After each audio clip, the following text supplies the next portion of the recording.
Government forces appear to have the rebels on the run, thanks to superior firepower. The Air Force entered the fray on Tuesday. Warplanes blazed away at rebel positions in the hills around San Cristobal. The rebels had seized the town at the start of the uprising. But it was in Ocosingo that some of the heaviest fighting took place. The army said 35 rebels died there. A photographer said he counted 22 dead rebels in the town's market square.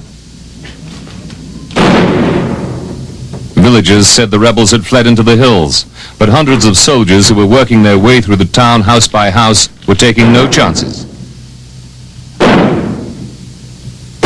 Many prisoners were taken. The rebel force is thought to number about 1,000 men, mostly Mayan Indians.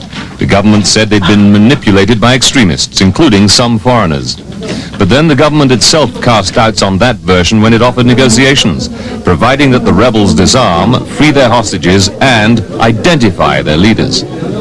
But whatever the particulars, the government will certainly be hoping that the rebels take up the offer, not least because clearing guerrillas out of towns is one thing, out of jungles, quite another.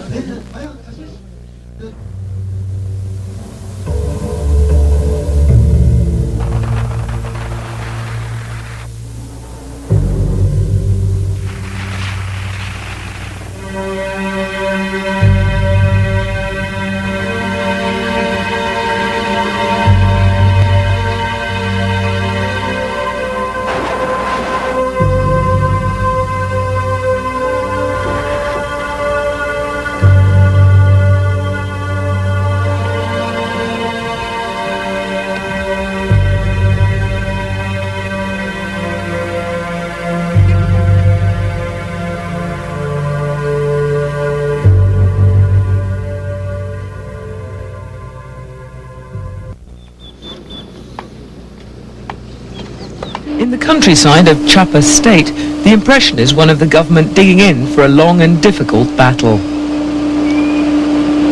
The uprising is now 1 week old. Troops are pouring in to crush the rebellion that has left more than 100 dead. The government is using air power too as the guerrillas melt into their familiar mountains. But in previous, more protracted Central American conflicts, rockets alone have proved ineffective. The government has retaken the 5 towns that were seized by the rebels in the New Year uprising.